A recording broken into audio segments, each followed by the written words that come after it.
Audio presents I See Life Through Rosé-Colored Glasses by Lisa Scottoline and Francesca Serritella.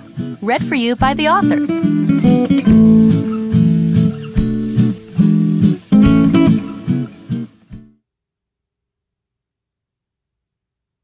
I See Life Through Rosé-Colored Glasses by Lisa.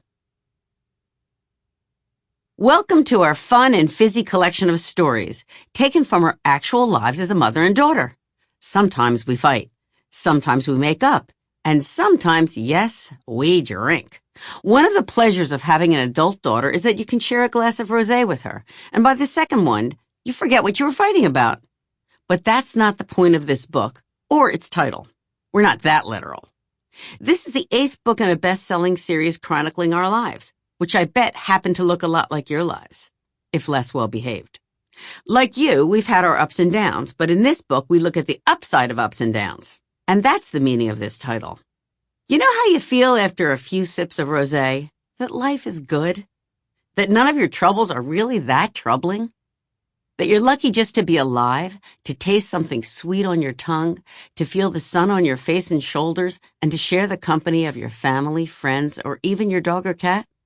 By the way, animals are family to Francesca and me.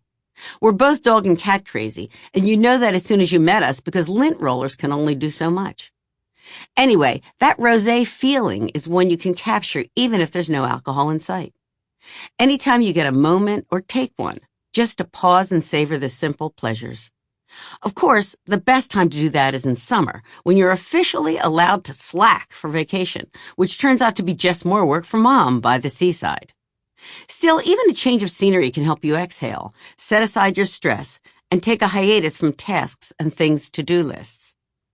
This book is like that too, and I guarantee that if you take it on vacation, you'll LOL. For example, I write about what it's like to get older, namely that your eyebrows will vanish and your eyelids acquire hoods. You may look permanently sleepy, but on the plus side, nobody can see the crappy job you did on your eyeliner. I also write about not being able to zip up my dresses anymore, so now I routinely beg baristas in Starbucks to dress me. And I can't work my jewelry fasteners either, so I only buy necklaces like nooses. Fun facts about aging. And daughter Francesca writes about life as a single 30-something in New York City, and she has an active dating life, unlike me who's dead below the waist. Like I care.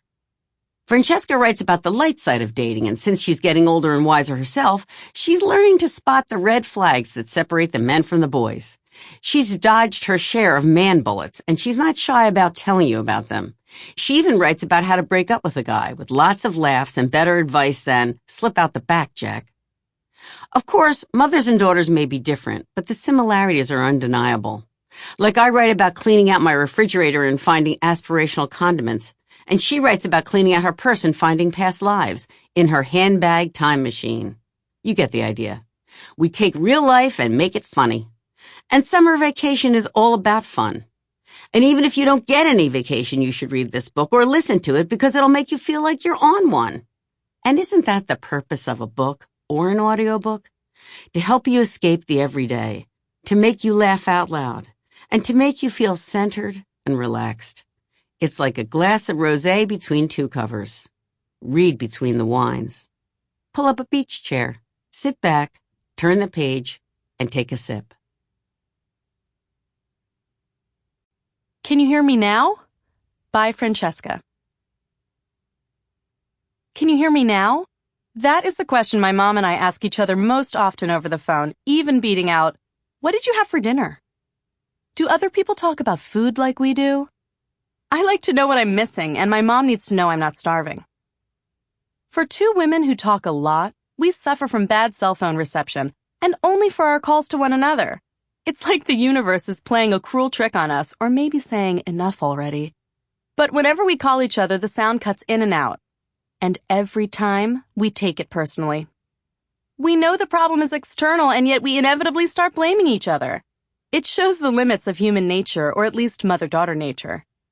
I'll be telling my mom a story, and all of a sudden she'll go, "You just cut out. I'm not hearing you." Oh no, let me move. Can you hear me? Sample complete. Ready to continue?